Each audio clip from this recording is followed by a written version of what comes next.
All right, how's everybody doing today? Hotep, hey, this is Michael Imhotep, the African History Network, host of the African History Network show. I'm a talk show host, researcher, lecturer, writer, and historian. So it is Friday, February 11th, 2022, and we are live. So I wanted to come on and talk for a few minutes about the online class that I teach on the weekend, on Saturdays and Sundays, two of them. Dealing with African history, African American history. We know this is Black History Month, African American History Month. So there's a 10-week online class that I teach called Ancient Kemet, the Moors, and the Maafa, Understanding the Transatlantic Slave Trade, what they didn't teach you in school. Okay. And Kemet, one of the original names for Egypt. This is a 10-week online class that I teach, and we deal with thousands of years of history and what leads up to the transatlantic slave trade taking place. So I'm going to do a brief overview of this 10-week online course. I do a PowerPoint presentation. We have book references, articles, video clips, all of that. All right. All right, so how's everybody doing today? Share this broadcast on your social media platforms. Invite your friends to tune in as well. And you can register for this class. We have information at our website, AfricanHistoryNetwork.com, AfricanHistoryNetwork.com about this class. And I'll give you the information also so you can register for this 10-week online class. So we see that African-American history is under attack. We see these anti-critical race theory laws being passed in various state legislatures, and you have about 34 since 2020 you've had 14 states that have imposed various types of critical race theory laws.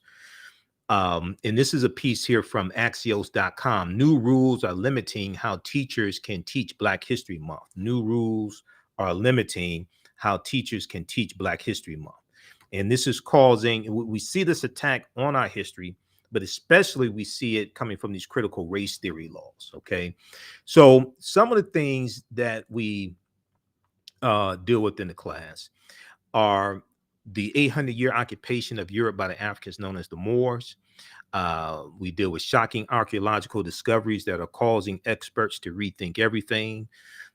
We deal with how insurance companies that took out policies on slave ships and enslaved Africans on the plantations. We deal with Freemasonry, the origins of Freemasonry, America and the Founding Fathers, origins of the term America, Africa, and more.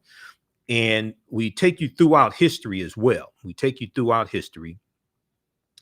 We deal with thousands of years of history and what leads up to the transatlantic slave trade taking place. These are just a few of the things that we look at in the class, and we go through and look at history chronologically. Also, we see these attacks, and these are different stories that I've covered here on the African History Network as well.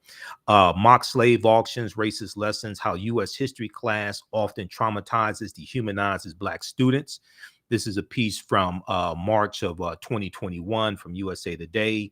Then also, Republican state lawmakers want to punish schools that teach the 1619 Project. Okay. And this is from February of 2021. All right. We'll come back to that. This is one of my teachers, Dr. Leonard Jeffries, who correctly teaches us whoever controls the images controls your self-esteem, self-respect, and self-development. Whoever controls the history controls the vision. So many of you have seen the interviews I've done with Dr. Leonard Jeffries throughout the years also. Okay, so if we look at this here, and a lot of people ask, who is Imhotep? And we see that even with Imhotep, the name is distorted and the depictions are oftentimes distorted of Imhotep as well.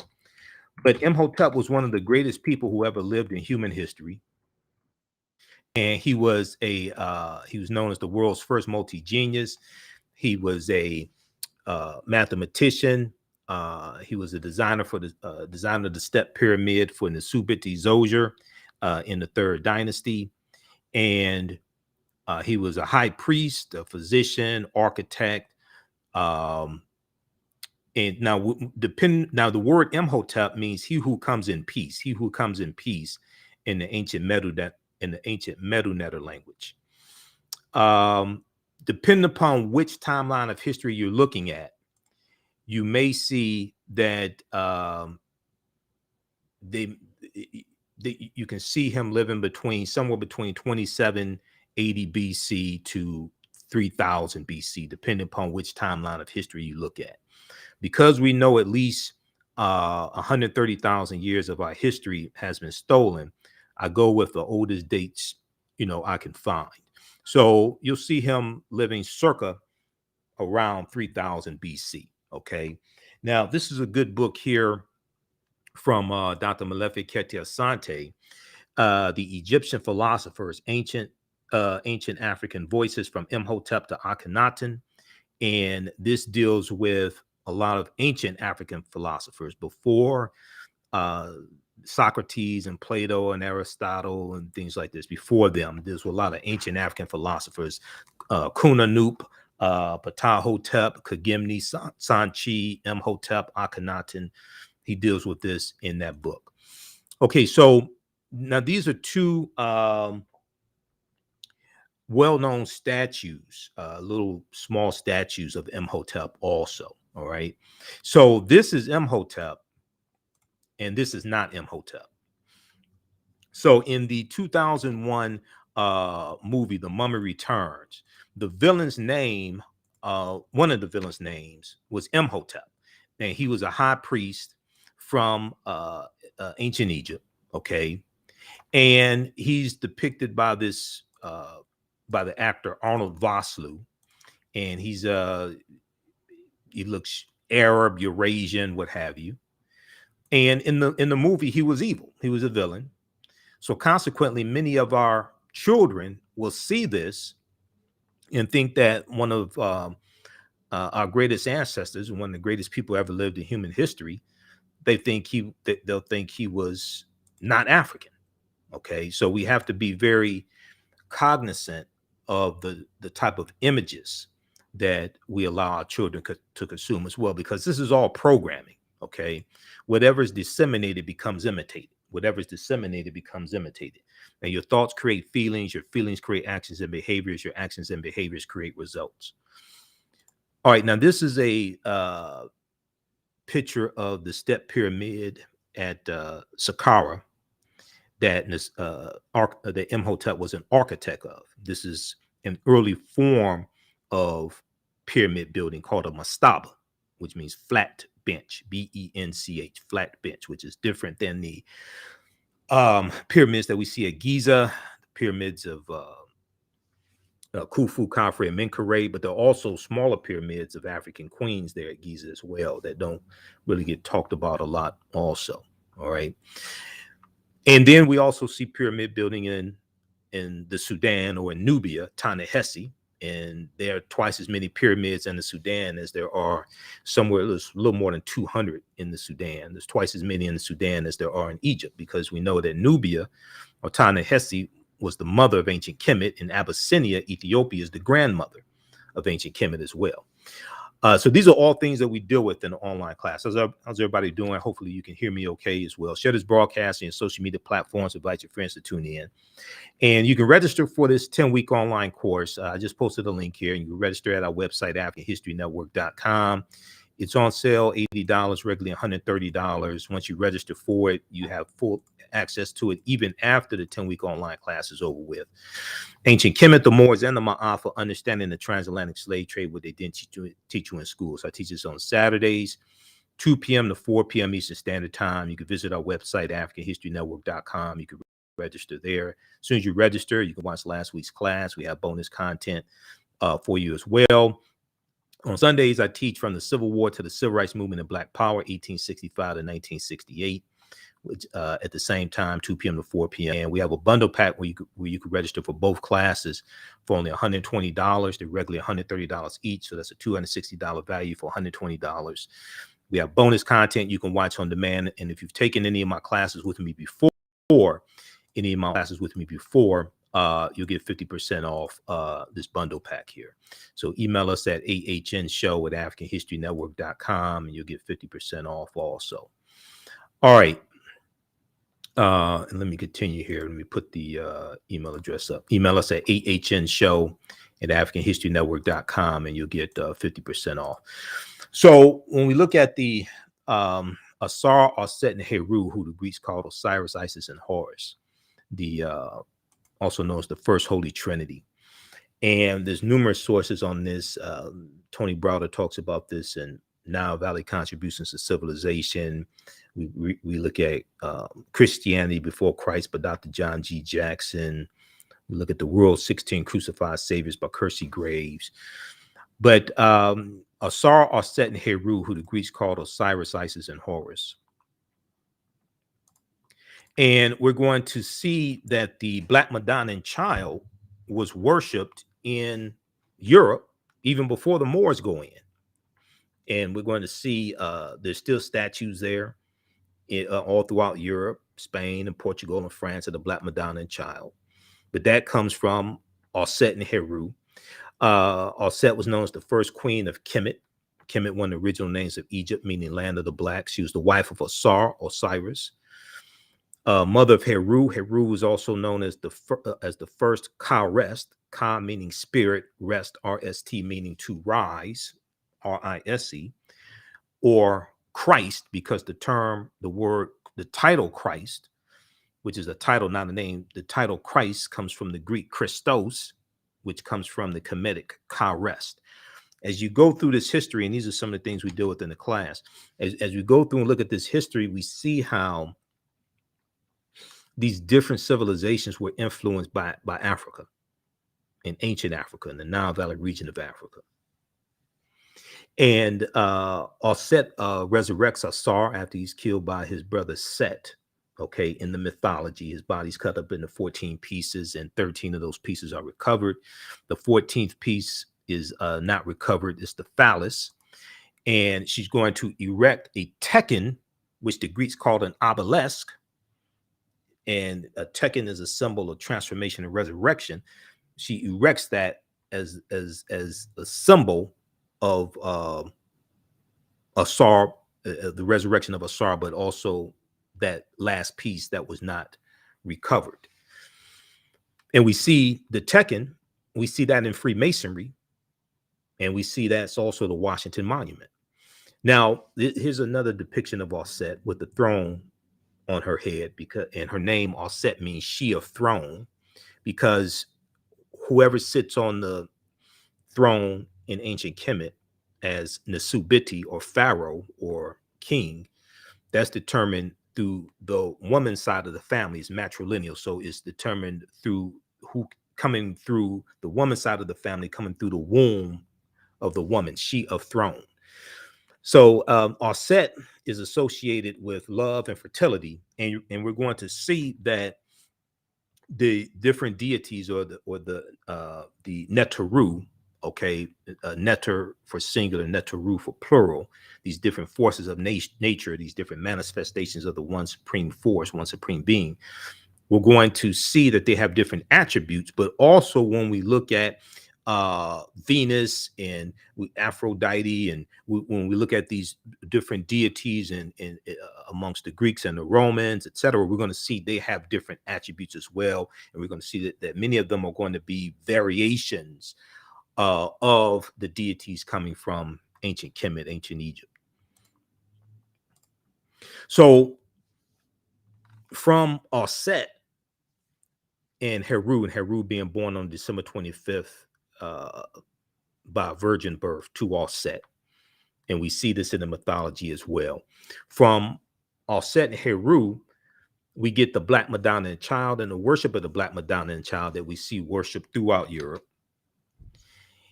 And then from that, we get the decolorized version. We get the Virgin Mary and the baby Jesus. And we know that at the time that the Bible was written, at the time all this was supposed to take place, the letter J didn't exist, because the letter J is derived from the letter I, and the letter J wasn't created till 1630 AD. So when you look up the letter J in the dictionary, well, you look up the word Jesus in the dictionary, it takes you back to the Hebrew Yeshua with a Y, because the letter J didn't exist.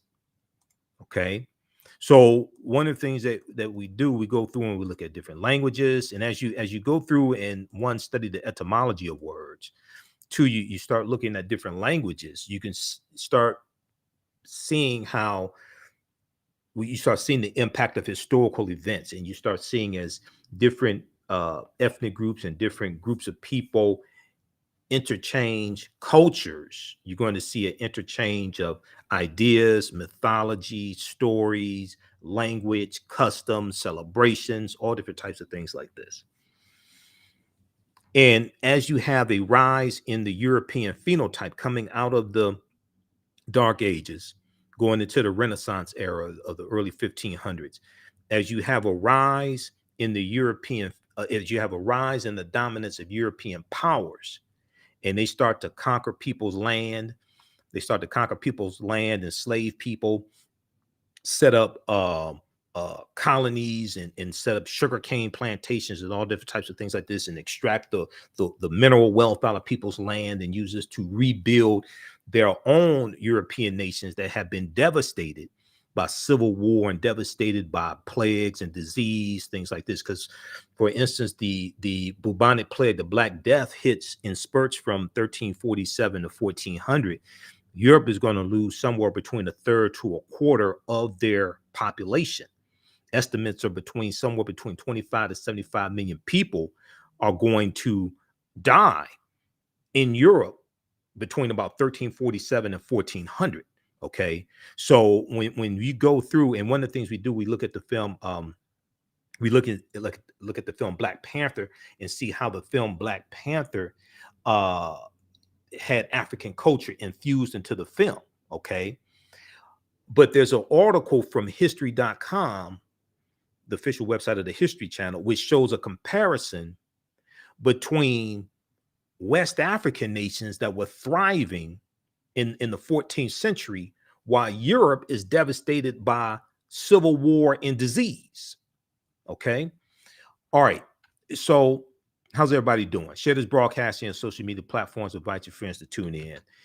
I'm Michael Imhotep, founder of the African History Network, host of the African History Network show. So I'm doing a brief overview of this 10-week online class that I teach. It teaches on Saturdays, from the Civil War to the Civil Rights Movement and Black Power, 1865 to 1968.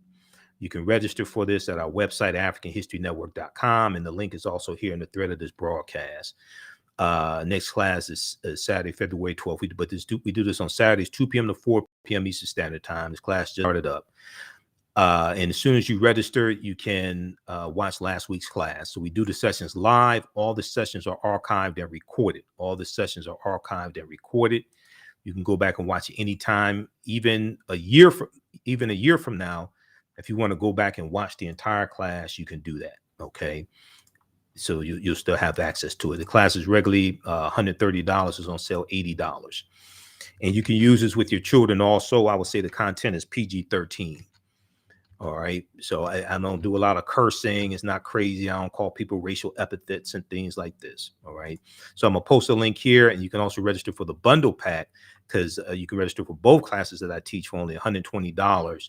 And that's the regularly $130 each. Okay. All right. Let's continue here. We'll post a link here as well. All right. So some other things that I deal with in the class, and we go through and look at thousands of years of history. And we also deal with the African presence in the Americas going back at least 56,000 years ago. We look at what was the transatlantic slave trade, what were some of the events that led up to the transatlantic slave trade starting. And we go through and look at history chronologically, and we look at a timeline of history to really understand cause and effect, to really understand how different events lead up to the transatlantic slave trade taking place. What role did Christopher Columbus play? Even though Columbus did not create the transatlantic slave trade, it goes back to 1441 with the Portuguese. But we look at things that lead up to that taking place. We know that Columbus was central to the spread of the transatlantic slave trade. He's conquering on behalf of Spain, King Ferdinand and Queen Isabella. Okay. And we know that Columbus, and we look at Columbus and his 4 voyages from 1492 to about 1504. We know he dies in 1506. But Columbus never came to the land that we call the United States of America. The closest he came here was Cuba, which is 90 miles away. But the Columbus conquering places like Hispaniola and the western third of the island of Hispaniola is where Haiti is, or Haiti, what the Taino called Haiti. Okay. Cuba was conquered by Columbus. Puerto Rico was conquered by Columbus. These island nations that Columbus conquers over 500 years ago are still dealing with the impact and still dealing with the side effects of being conquered by the Spanish. They still have not recovered over 500 years later. When did Africans first come to the U.S. as slaves? As enslaved Africans, if some people want to refer to them as. Because even though 1619 did happen, the Spanish were taking Africans into the territory we call South Carolina in 1526. This is 93 years before 1619. Okay. And oftentimes that just gets overlooked. But Africans were here for tens of thousands of years before that even happened. We deal with, did Africans set themselves into slavery and that complicated history? Were African people in America before the transatlantic slave trade? Absolutely. This was our land stolen from us. And one of the books that I reference in the class, and you don't have to buy any of these books, is The First Americans Were Africans, Documented Evidence by Dr. David Imhotep, who's a friend of mine. I've interviewed him a number of times. So many of you have seen the interviews I've done with Dr. David Imhotep. We'll talk about his work in just a minute. Because African people were in this land that we call the United States of America going back at least 51,700 years ago. At least 51,700 years ago. These were the Khoisan, who have the oldest DNA on the planet. They go all around the world. They're the short-statured Africans. They're the ancestors to the Ainu and the Twa, and they were here in this land. And there was a discovery in 2004 in Allendale County, South Carolina, by Dr. Albert Goodyear that verifies this. Now, this doesn't mean the transatlantic slave trade didn't happen. What this means is that we were in this land for tens of thousands of years before the transatlantic slave trade happened. We had already circumnavigated the globe. And this oftentimes gets left out of history. So largely we're taught, and especially during African American History Month or Black History Month, largely we're taught about history from 1619, and we're taught about slavery and things like this during Black History Month. But when we study Dr. Carter G. Woodson and the founding of the Association for the Study of Negro Life and History, September 9th, 1915, and Dr. Carter G. Woodson, who's the father of Black History Month, and it started the second week in February 7th, 1926. There's been an annual theme for African American History Month, Black History Month, since 1928. And many of those themes dealt with Africa, the continent of Africa, and African history.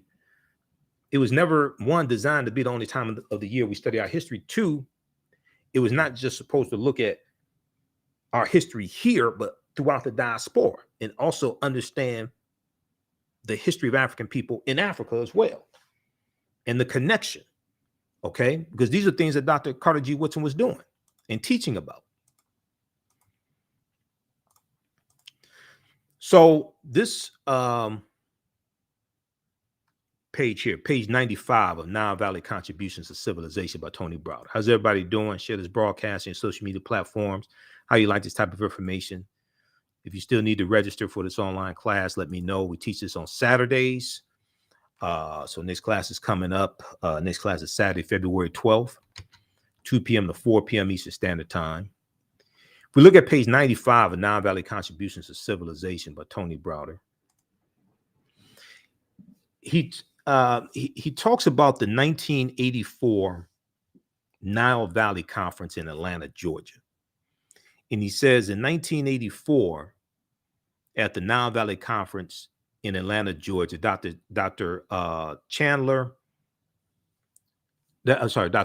Cofer, professor of Old Testament at the Interdenominational Theological Center in Atlanta, discussed the role of Egypt and Ethiopia in the Old Testament.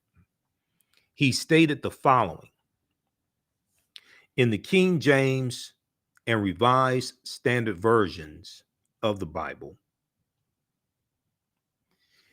the word Egypt, or Mitzrayim in Hebrew, along with cognates, occurs some 740 times in the Old Testament. The word translated Ethiopia and or Cush, and Cush in Hebrew, along with cognates and including 3 instances of duplication in the references, appears 58 times in the King James Version. In this version, the translation Ethiopia is used 39 times. Cush, untranslated with cognates, 19 times. The numerous references to Egypt led one Old Testament scholar to remark, quote, no other land is mentioned so frequently as Egypt in the Old Testament, end quote. To understand Israel, one must look well into Egypt. To understand Israel, one must look well into Egypt. So Browder goes on to talk about the story of Asar, Aset, and Heru, who the Greeks called Osiris, Isis, and Horus. And he says Asar, Aset, and Heru is the first story in the recorded history of man of a holy royal family, the Trinity, Immaculate Conception, virgin birth, and resurrection. Evidence of this Trinity is known to have existed in ancient Nubia, Ta-Nehesi, Nubia, as late as 3300 BCE. So 3000 BCE, before the Common Era, before Christ. Evidence of this first Holy Trinity is known to have existed in Nubia as late as 3300 BCE.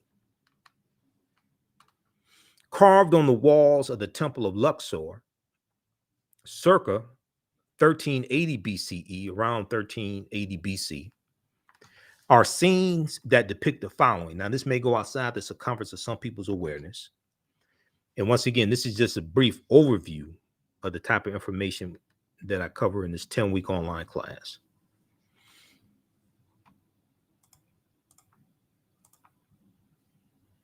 The Annunciation, the Immaculate Conception, the Virgin Birth, and the Adoration. Because we're dealing with stories that are told over and over again, adapted to various people's cultures around the world.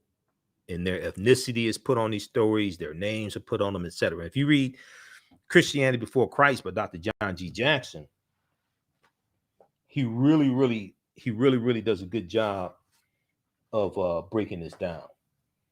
Browder deals with this in Nile Valley Contributions to Civilization.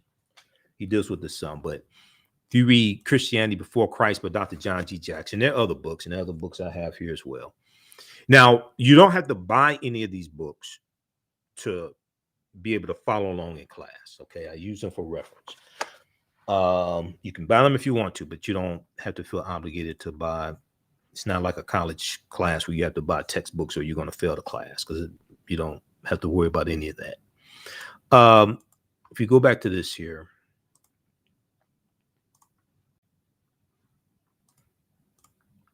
so number one, the Annunciation. Okay, if we look at the panels below, the drawings below, we see number one over to my left, the Annunciation, the Neter Dehuti, who the Greeks called Thoth, is shown announcing to the Virgin Aset the coming birth of their son Heru. Number two, the Immaculate Conception. The Neter Neph, Kneph, who represents the Holy Ghost, and the Neter Het Heru, who the Greeks called Hathor, are symbolically impregnating Aset by holding Ankhs, the symbol of life, or you refer to it as the African key of life, or the African symbol for eternal life, the Ankh, Ankh. They are symbolically impregnating Aset, the virgin, by holding Ankhs to the nostrils of the virgin mother to be. Then in panel 3, the virgin birth, Aset is shown sitting on the birthing stool, and the newborn child is attended by midwives. Number 4, the adoration. The adoration, the newborn Heru is portrayed receiving gifts from the 3 kings or magi while being adored by a host of gods and men. Now, in the Bible, when they talk about the wise men, it doesn't say how many. Okay, 3 wise men or 3 kings is associated with the 3 stars in Orion's belt, Orion the Hunter, the constellation of Orion the Hunter. We know that Orion is followed by 2 dogs in the constellation, Canis Major and Canis Minor, the big dog and the small dog. In Canis Major, you have the star Sirius, which is the brightest star in the sky, the star Sirius. And Sirius is also referred to as the dog star. Okay. In ancient times, the constellation of Orion was the constellation of Asar, who the Greeks called Osiris. Now, when you look at the Virgin Mary and you look at the constellation of Virgo, okay, the constellation, and you have the astrological sign of Virgo. Virgo is Latin, which means virgin. Virgo in Latin means virgin. The constellation of Virgo in ancient times was the constellation of Aset, the virgin, who the Greeks called Isis. Okay, so as we go through this history, we see how these stories get retold over and over again, adapted to various people's cultures. Okay, and then they get represented to us by Europeans like they created it themselves, and they did not. This is an example of that representing as if they created it themselves, and you may call it cultural appropriation or something like that. The TV show for the 1970s, Saturday morning TV show, The Secrets of Isis. And they had this on Hulu a few years ago. It may still be there. I'm not sure, because I went and watched some episodes. So this was a TV show that came on in the 1970s, Saturday morning. They had the Shazam and Isis hour. And I still have comic books from the 1970s that, because in the comic books, they would advertise the Saturday morning TV shows and the Saturday morning cartoons. This is before there was a comedy. This was before there was a Cartoon Network, all that stuff. We didn't have cable. Okay. So Saturday morning, all the new, this was when all the new cartoons came out, the Super Friends and all the new TV shows, okay, for children. Saturday morning, they had NBC. You'll see they run the 1 or 2. They'll show the 2-minute little commercial, Schoolhouse Rock. Okay, I'm a bill on Capitol Hill. Lolly, get your adverbs here, all that stuff. Okay, that was Saturday morning. This TV show, The Secrets of Isis, had this white woman she was a school teacher by day. She was a superhero. She got her powers from ancient Egypt. So when the TV show comes on and they start talking about these names of different Neteru, and they tell you that she gets her powers from ancient Egypt. Now, they didn't say the ancient Egyptians were Africans. They didn't mention none of that. And they show her flying through the sky, saving the world. And they have symbols from ancient Kemet, the sun disk and the horns of Het Heru, all this stuff, the wings of Ma'at, everything, or the wings of Ra. They have all this in the TV show, and they show this white woman, and they call her Isis. And I remember watching this in the 70s, and we didn't know that this was a copy straight out of our history and culture. This is the picture from the box, the DVD box set of The Secrets of Isis. Okay. But this is an example. So we deal with the different Neteru, and this is only part of the class. We go through this history chronologically as much as possible, and we look at different African civilizations. So Ma'at was the female winged deity. She was a Neter winged deity. She was the personification of truth, justice, righteousness, balance, harmony, order, and reciprocity. And the 42 laws of Ma'at are a precursor to the 10 Commandments as well. And when you die, your heart symbolically was weighed in the mythology. Your heart was weighed on the scale of Ma'at as well. This is depicted in the judgment scene, a famous scene called the judgment scene, okay, in ancient Kemet also. Now, this is my friend Dr. David Imhotep, who wrote the book, The First Americans Were Africans, Documented Evidence. And we reference his book in the class also. Once again, you don't have to buy any of these books. This book came out in 2011, and his book is backed up by 713 footnotes and 7 peer-reviewed articles. And his book deals with the African presence in the Americas dating back tens of thousands of years ago. At the time his book came out, at least 56,000 years ago in South America, and at least 51,700 years ago in the land that we call the United States of America. On page 14 of his book, he lays this out, and let me see. I got his book right here. So this is my copy of his first book. He has another book out that just came out in the last few months. The First Americans Were Africans, revised and expanded. The First Americans Were Africans, revised and expanded. And I interviewed him October 12th, 2021 about his new book. Okay. And he has a lot more information in there. I think he has something like 200 additional pages. I have to get a copy of that one. All right.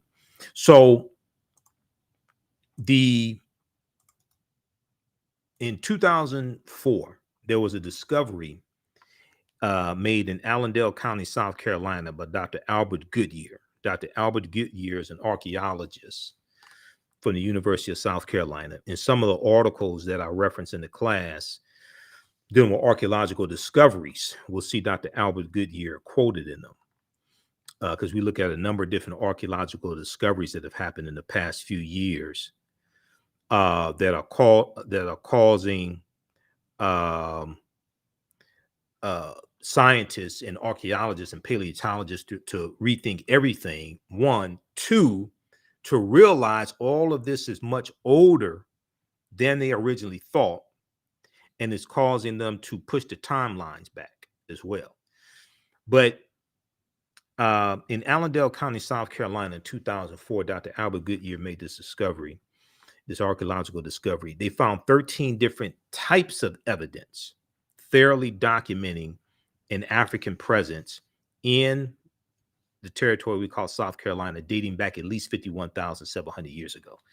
They found artifacts, architecture, campsites, carvings, Egyptian writings, footprints in lava, genetic M174D haploid groups dealing with DNA and genetics, linguistics, paintings, skulls, skeletons, structures, and tools. They found 13 different types of evidence thoroughly documenting this African presence. Okay. Now, this is before Native Americans even come into existence. This is why when we deal with our history, especially during Black History Month, African American History Month, as it's called now, then the governing body for African American History Month or Black History Month is ASALH, Association for the Study of African American Life and History, which is the organization that Dr. Carter G. Woodson co-founded September 9th, 1915 in Chicago. This is why when we deal with this history, especially during the month of February, we need to deal with this history chronologically. We can't start talking about our history in 1619 or 1526 or in 1776 or what have you. We need to deal with this history leading up to that. Because the worst thing we can do is think that we first came to this land conquered and shackled and chained, conquered by Europeans, because that's not the case. We were here before they even came into existence. We were here before they even came into, we were here in this land. I'm not talking about on this planet. We were here in this land that we call the United States. This was our land stolen from us. Yes, Native Americans were done wrong. And when you study Native Americans, the people who we call Native Americans are the offspring of the intermixing of Africans who were already here for tens of thousands of years and Asians who come here to this land about 3000 BC. They intermix in their offspring, or who we've been taught to call Native Americans. Because when you look at a lot of old black and white photographs of Native Americans, these were usually a dark-skinned people. Had dark skin, high cheekbones. Okay, these were usually a dark-skinned people. And then you're going to have also groups of Africans who are already here who get reclassified by Europeans. They get reclassified as Native Americans. Okay, but these were African people also. Now, this is not to say that Native Americans were not treated unfairly by Europeans and European settlers and the U.S. government, things like this. I'm not saying that.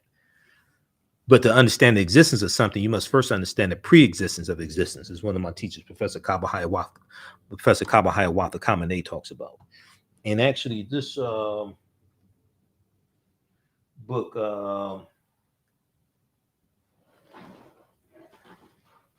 this one right here,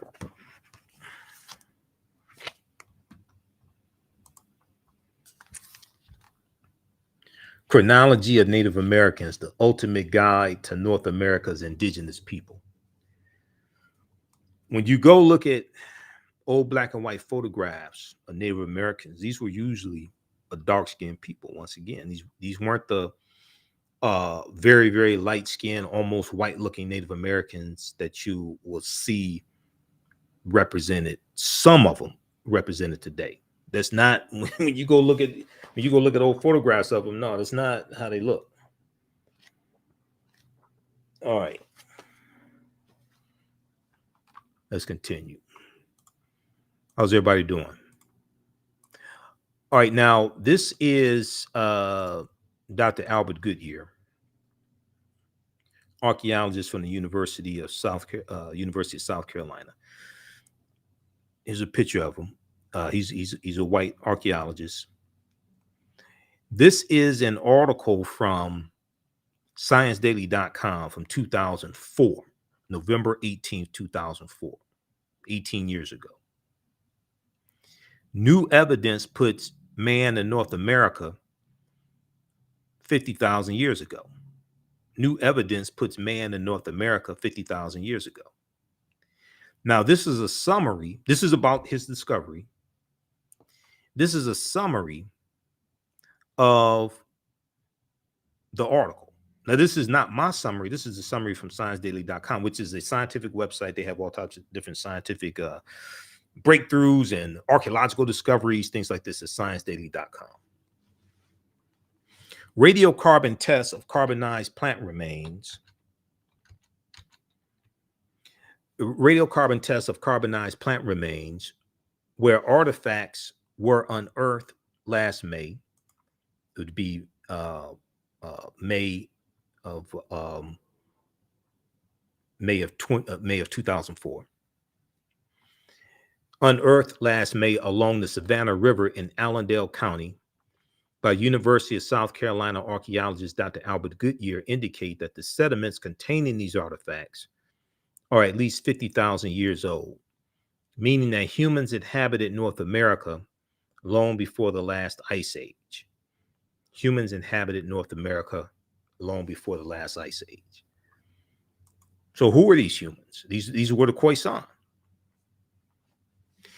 An October 2012 genetic study published in Science magazine found that the Khoisan in Southern Africa, also referred to as Bushmen, the Khoisan in Southern Africa are the oldest ethnic group of modern humans, with their ancestral line originating about 100,000 years ago. The Khoisan, formerly called by the derogatory term Bushmen, are genetically unique, and no other currently known population had separated so early from our common modern human ancestor, according to the report. And there's a lot of information out there on the Khoisan that you can research. So we look at different archaeological discoveries, and I like to look at this early in the course to help lay a foundation to expand people's minds, because people come to the class with different levels of understanding of history, and a lot of these archaeological discoveries that I talk about, people are not really familiar with them. And these are just a few here. There's a lot more. I have over 200 slides for the course. This discovery came out in February of 2010. This is an article from the New York Times. On Crete, new evidence of very ancient mariners. On Crete, new evidence of very ancient mariners. This is one of the reasons why I say at least 130,000 years of our history has been stolen. And our scholars like Dr. Charles Finch and Runoko Rashidi, we know Runoko passed away August 2nd, 2021. You know, they've been saying for years that Homo sapiens are at least 300,000 years old. Modern man is at least 300,000 years old, not 75,000 to 100,000 years old. But this discovery here found that stone tools found on the Greek island of Crete over the course of 2 summers, archaeologists say are at least 130,000 years old. Archaeologists say these stone tools that were found are at least 130,000 years old, which is considered strong evidence for the earliest known seafaring in the Mediterranean, and calls for rethinking the maritime capabilities of pre-human cultures. So now this discovery came out 12 years ago. How many people have never heard of this before? This was a archaeological excavation over the course of 2 summers. Now, what makes it so interesting is that the Greek island of Crete has been an island for more than 5 million years, meaning that the tool makers must have arrived by boat. So this seems to push the history of Mediterranean voyaging back more than 100,000 years, specialists in Stone Age archaeology say.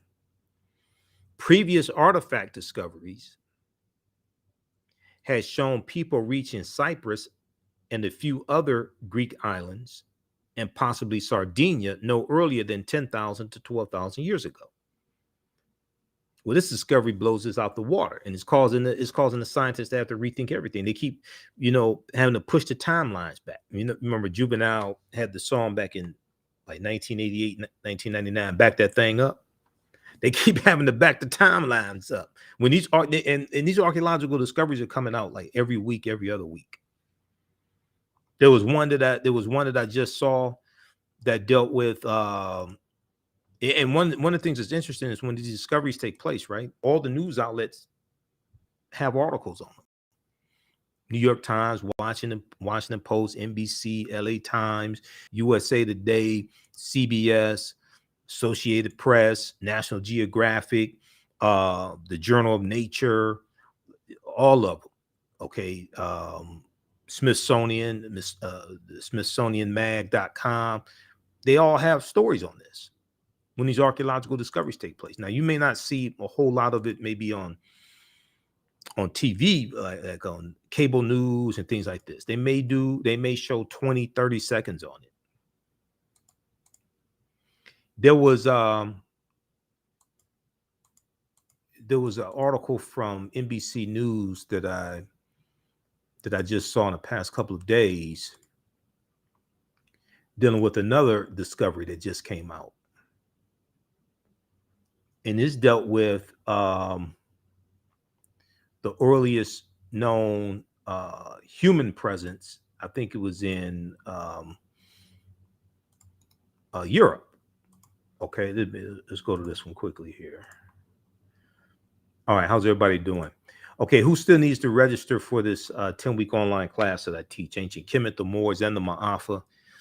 Understanding the transatlantic slave trade, what they didn't teach you in school. So we deal with thousands of years of history, and we deal with what leads up to the transatlantic slave trade taking place. I teach this class on Saturdays, 12 p.m. to 2 p.m. Eastern Standard Time. The class just started up.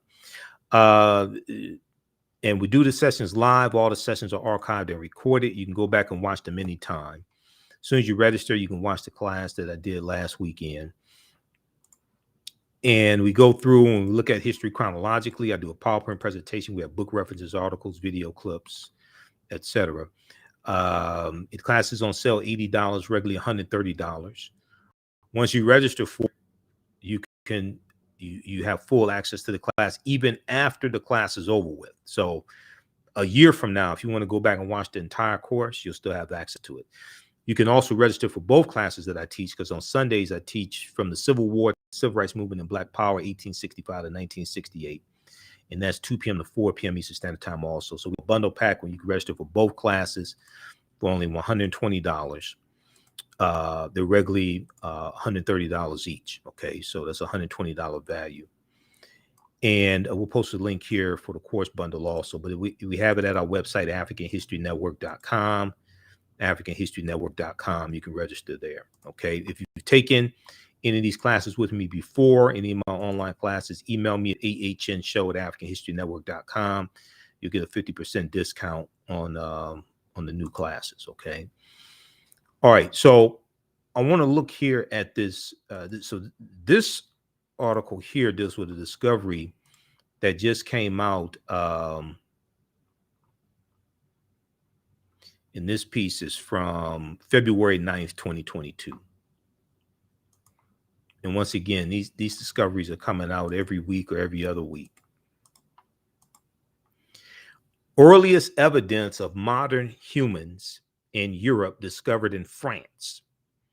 Earliest evidence of modern humans in Europe discovered in France. The findings at Grotte Mandrin, a cave in the Rhone Valley, about 80 miles north of Marseille, provide fresh evidence that modern humans lived alongside Neanderthals. This is a flint point thought to be the tip of an arrowhead found during the excavation. The earliest evidence of modern humans in Europe has been unearthed in a cave in southern France, showing they lived there at the same time as Neanderthals, something long suspected but never established before now. The findings at Grotte Mandrin, a cave in the Rhone Valley about 80 miles north of, focus on a single Homo sapiens tooth and on distinctive fragments of flint points that are thought to be for the arrows and darts used for hunting by early modern humans. The discoveries push back the earliest date of our species, Homo sapiens, in Europe, roughly 10,000 years to about 54,000 years ago, according to a study on the findings published Wednesday in the journal Science Advances. The study also suggests the modern human group was part of an incursion from the Eastern Mediterranean coast that did not last long before they again vanished from Europe. One of the early waves of Homo sapiens migrating to the continent. They may have numbered a few hundred, including women and children. Okay, so read the rest of this article here. This is from February 9th, 2022. Earliest evidence of modern humans in Europe discovered in Africa. Okay, this is from NBCnews.com. All right, so let's continue here.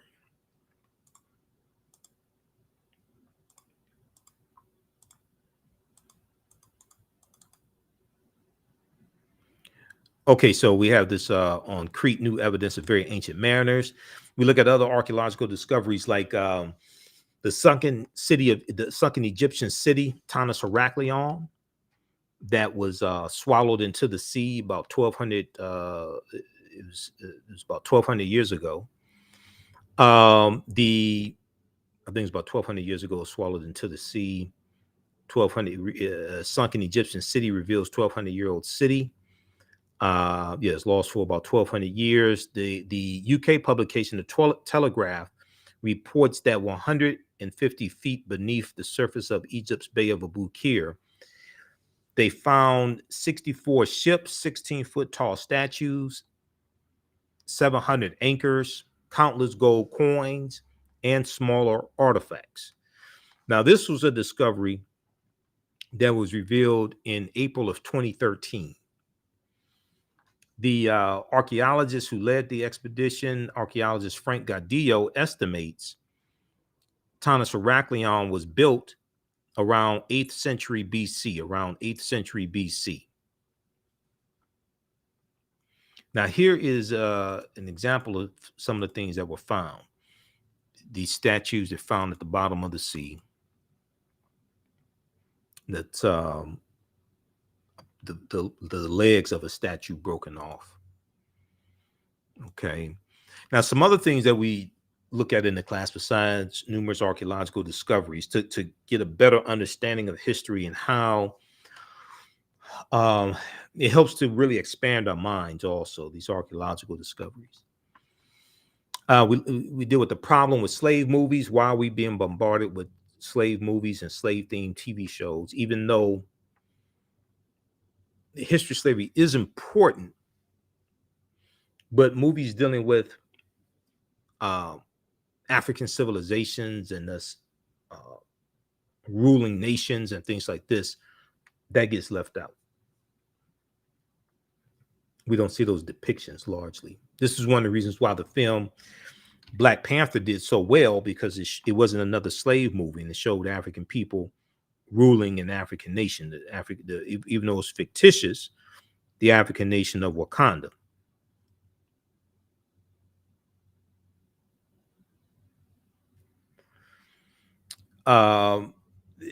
We deal with Asar Seton-Heru, and the origins of the Immaculate Conception story, as I talked about, the links between ancient Kemet, Egypt, and early Christianity.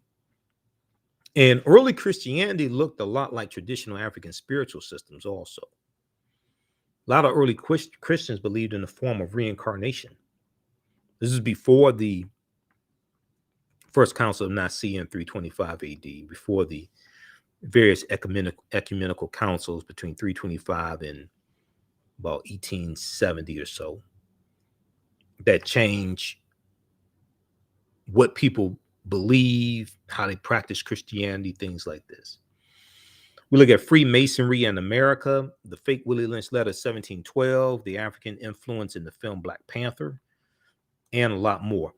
Now, when we look at Freemasonry and its foundation coming from the teachings from ancient Kemet and the Nile Valley region of Africa, we see, as I was saying a few minutes ago, the Washington Monument is a Tekken. That's an African symbol. And it comes from Freemasonry. It comes from ancient Kemet, the Tekken. There are about 1,200 Tekkenu all throughout ancient Kemet. Today, there's, by some estimates, less than 12.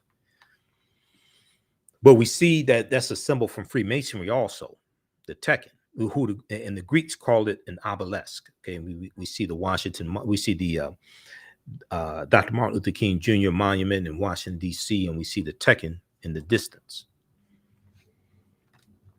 Now, the word Mason is derived from the Latin words mass and sun. Mason means child of light and expresses the desire to pursue light, which is a metaphor for the sun, which symbolizes knowledge. So when you watch cartoons, oftentimes you'll see the cartoon character has an idea. So you'll see a light bulb go off over the cartoon character's head. You'll see light associated with knowledge. But then also, even if you look at, that's a bright idea, referring to good, referring to something positive, and knowledge, bright, B-R-I-G-H-T, in reference to light. The term child of light, or sons and daughters of light, was used to identify students who had completed 42 years of study in the temples of ancient Kemet. Many Masonic temples were modeled after the temples of Kemet, places where light or knowledge was imparted in a series of steps or degrees. So the concept of liberal arts colleges comes from ancient Kemet, and George G.M. James breaks this down in the book Stolen Legacy.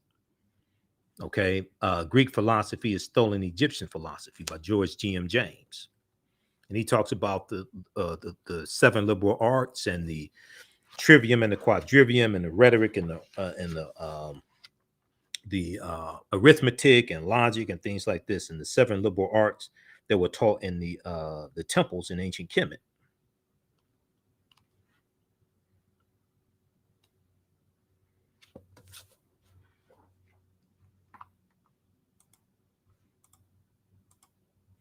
Okay, so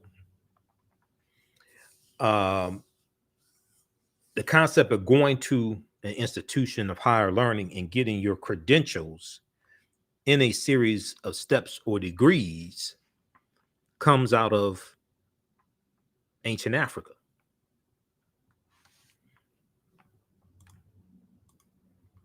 This is what we were doing. Now, 50 of the 56 signers of the Declaration of Independence and 13 of the 39 signers of the U.S. Constitution were Freemasons. Okay, check out page 18 of Egypt on the Potomac by Tony Browder. We look at things like the Black Death, the bubonic plague that hits in spurts from 1347 to 1400. One of the worst plagues in history arrived at Europe's shores in 1347. 5 years later, some 25 to 50 million people were dead. Nearly 700 years after the Black Death swept through Europe, it still haunts the world as the worst case scenario for an epidemic called the Great Mortality, as it caused its devastation. This second great pandemic of bubonic plague became known as the Black Death in the late 17th century. Read this article here, The Black Death, from history.com, which is the official website of the History Channel. When we look at Mansa Musa, who became emperor of the Mali Empire in 1312 AD, and we look at Ghana, Songhai, and Mali, those 3 great West African empires. We deal with that in the class also. This article here from history.com talks about a comparison between Mansa Musa and T'Challa in the film Black Panther. Okay.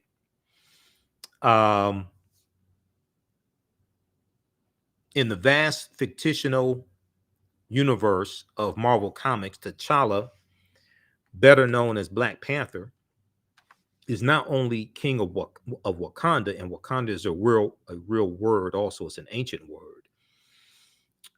He's also the richest superhero of them all. And although today's fight for the title of wealthiest person alive involves a tug of war between billionaire CEOs, the wealthiest person in history, Mansa Musa, has more in common with Marvel's first black superhero. Mansa Musa became emperor or ruler of the Mali Empire in 1312 AD, taking the throne from his predecessor, Abubakar II, for whom he had served as deputy. And Abubakar II went missing on a voyage he took by sea to find the edge of the Atlantic Ocean. Mansa Musa's rule came at a time when European nations were struggling due to raging civil wars and a lack of resources. During that period, the Mali Empire flourished thanks to ample natural resources like gold and salt. So they're telling you that Mali was flourishing when Europe was in disarray and ravaged by civil war and poverty and lack of resources, things like this. Read this article here. This 14th century African emperor remains the richest person in history. This is from March 19th, 2018. March 19th, 2018 from history.com. And that was a month after the film Black Panther came out. But when we look at Black Panther, the Panther deity Bast, okay, comes from Bastet, out of ancient Kemet, Bastet. And Bastet was a Kemetic deity or Egyptian goddess worshipped in the form of a lioness and later a cat. She was a goddess of warfare in Lower Kemet and worshipped as early as the Second Dynasty, around 2890 BCE, before the Common Era. We talk about Bantu and different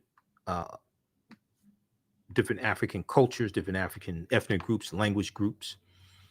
But what is Bantu? Bantu languages are a group of some 500 languages belonging to the Bantoid subgroup of the Benue Congo branch of the Niger Congo language family. The Bantu languages are spoken in a very large area, including most of Africa, from southern Cameroon eastward to Kenya and southward to the southernmost tip of the continent of Africa. 12 Bantu languages are spoken by more than 5 million people, including Rundi, Rwanda, Shona, isiXhosa, you may see it expressed as Xhosa, but isiXhosa, and Zulu. Now, Swahili or Kiswahili, Kiswahili, which is spoken by 5 million people as a mother tongue and some 30 million as a second language, is a Bantu lingua franca, important in both commerce and literature. Now, the language Xhosa or isiXhosa, that is the language spoken in the film Black Panther. The language that's speaking in the film Black Panther is a real African language, and it's a Bantu language. And Kiswahili is a Bantu language as well. So we talk about Kujichagulia, and we talk about Umoja and Ujamaa, things like this. Those are Bantu words, because Kiswahili is a Bantu language as well.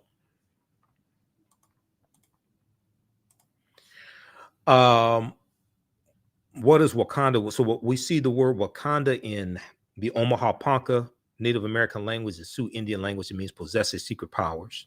Possesses secret powers. It's also a Bantu word as well.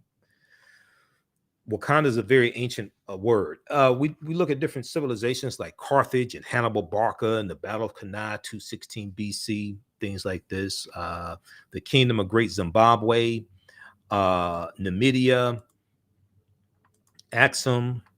Okay, so we look at different African civilizations as well to get a better understanding of this history and look at a chronology of history. And we definitely look at some of the history of the Africans known as the Moors, who go into the Iberian Peninsula 711 AD, and they're going to defeat the Vandals and the Visigoths, and they settle in the southern portion there of the Iberian Peninsula, today known as Spain and Portugal, and they call the area that they settle in Al-Andalus, which basically means to walk in a spiritual light or walk in a spiritual path.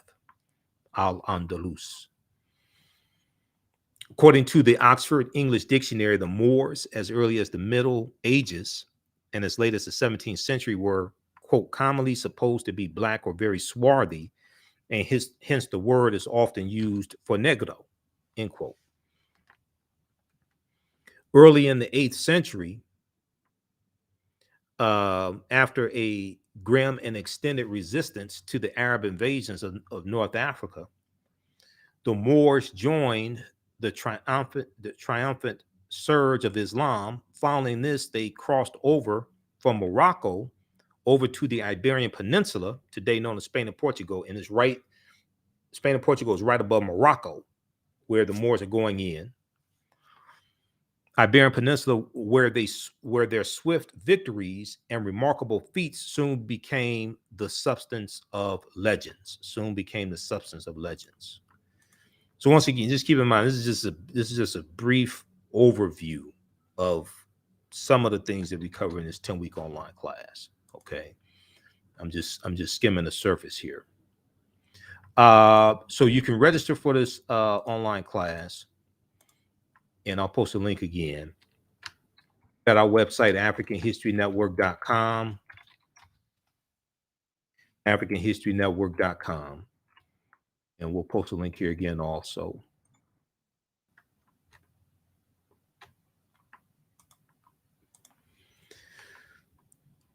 And the name of this class is, I'm doing a preview right now. The name of this class is Ancient Kemet, the Moors, and the Maafa, Understanding the Transatlantic Slave Trade, what they didn't teach you in school. So in July 710 AD, Common Era, with 400 foot soldiers and 100 horses, all Berbers, Tarif successfully carried out a mission in southern Iberia. Tarif, an important port city in southern Spain, is named after him. And it is clear, however, that the conquest of Spain, so there was a reconnaissance mission in 710 AD to get the lay of the land and see what they were up against. And then they actually really invade in 711 AD, led by Tariq ibn Ziyad. It is clear, however, that the conquest of Spain was undertaken upon the initiative of Tariq ibn Ziyad. Tariq was in command of an army of at least 10,000 men. Here's a depiction of Tariq. In 711 Common Era, the bold Tariq crossed the straits and disembarked near a rock promontory, which from that day since has borne his name, Jebel Tariq, which means Tariq's mountain. We know it as Gibraltar, also referred to as the Rock of Gibraltar. Gibraltar, that mountain Gibraltar, is named after an African man, Tariq ibn Ziyad. In August 711 Common Era AD, Tariq won paramount victory over the opposing European army. On the eve of the battle, Tariq is alleged to have aroused his troops with the following words: "My brethren, the enemy is before you, the sea is behind. Whither would ye fly? Follow your general. I am resolved either to lose my life or to trample on the prostrate king of the Romans." End quote. Wasting no time to relish his victory, Tariq pushed on with his dashing and seemingly tireless Moorish cavalry to the Spanish city of Toledo. Within a month's time, General Tariq ibn Ziyad had effectively terminated European dominance of the Iberian Peninsula. This is an excerpt of a fantastic article that Runoko Rashidi wrote for AtlantaBlackStar.com from June 1st June 1st, 2014. And I interviewed Renoko about his book, Black Presence, the African, Black Star, the African Presence in Early Europe. And we talked about this article also. Moors, Saints, Knights, and Kings, the African Presence in Medieval and Renaissance Europe. And that book is one of the books that we use in the class as well. Okay. These are two books that I referenced. Now, this is by Runoko Rashidi.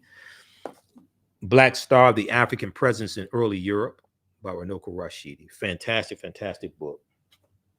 Has a lot of pictures of him in Europe showing things like the Black Madonna and Child, things like this. This is page 90, showing statues of the Black Madonna and Child that he took. He took these pictures in Switzerland, Poland, Spain, Madrid, Spain, Luxembourg City, Luxembourg.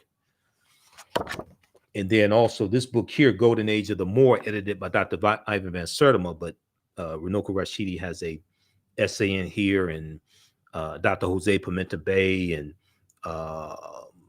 Jan Carew and Dr. Wayne Chandler, they all have essays in this book. This is one of the best books dealing with the history of the Moors, Golden Age of the Moor.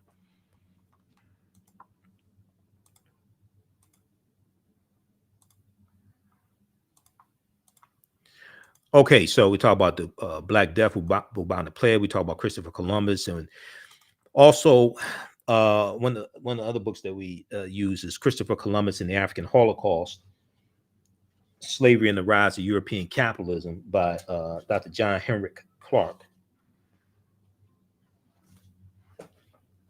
And when we look at where Columbus went on his 4 voyages, he never comes to the land that we call the United States of America, as I've said before. We see him going to Cuba in 1492, Cuba, the Bahamas, Hispaniola, where Dominican Republic and Haiti is. 1494, West Indies. He goes into Puerto Rico and Jamaica. He conquers Jamaica. And then we know the British are going to take control over Jamaica. May 1498, Trinidad and Venezuelan mainland. 1504, Panama and Honduras. Okay. If you go to history.com, they have some good information there dealing with Christopher Columbus as well. So we go through and analyze the transatlantic slave trade also from its beginnings. What was the transatlantic slave trade? The forced journey of African people from Europe to Africa to the Americas. Trinkets from Europe were exchanged for Africans or used for money to purchase them. It lasts from the 1440s through 1865 or so, and even later in Brazil. We look at the Middle Passage as well, which is the leg of the triangular trade from Africa to the Americas, the New World. We deal with, there were at least 262 skills, trades, and crafts that African people had in this country from 1619 to 1865, at least 262 skills, trades, and crafts. The book, The Other Slaves, Mechanics, Artisans, and Craftsmen, that came out in 1978 by James Newton and Ronald Lewis, lays out all these skills, trades, and crafts. We look at Ghana, Songhai, and Mali, these 3 great West African nations. And Ghana was originally called Wagadu. Ghana goes back to about 300 BC in West Africa. Okay, so this is just a brief overview of some of the history that we deal with in this 10-week online class that I teach. Ancient Kemet, the Moors, and the Maafa, understanding the transatlantic slave trade, what they didn't teach you in school. All right. So you can register for this class at our website, AfricanHistoryNetwork.com. It's right on the homepage. You scroll down, you'll see it there. And I'll post a link here again. We have the link in the thread of this broadcast. As soon as you register, you can start watching content. We have bonus content you can watch. There's 15 bonus lectures you're going to get from me in digital format when you register for this class. And that's part of the Michael Imhotep Black History Month 15 DVD bundle pack. Okay. But you're going to get that in digital format when you register for this class. This class is on sale $80, regularly $130. We do the classes on Saturdays, 2 p.m. to 4 p.m. Eastern Standard Time. You can watch from around the world. You can use this information with your children as well. The children can watch the class also. I would say the information is PG-13. You can order this DVD bundle pack here, if you like, from our website, AfricanHistoryNetwork.com. It's 15 of my lectures. And there's one that deals with the origins of African American History Month as well. It's about a 3-hour presentation that I did. So that's on sale. That 15 DVD bundle pack's on sale, $100. And then on Sundays, I teach from the Civil War to the Civil Rights Movement and Black Power, 1865 to 1968. From the Civil War to the Civil Rights Movement and Black Power, 1865 to 1968. So this second class picks up basically where the first class leaves off. In each class, we go through and analyze about a 10, 15, 20-year period of time. We start in 1803 with the Louisiana Purchase, which doubles the territory of the United States and increases the need for enslaved Africans. But the Louisiana Purchase happens because one of the reasons why is because the Haitians are beating the hell out of the French, and France is trying to raise money.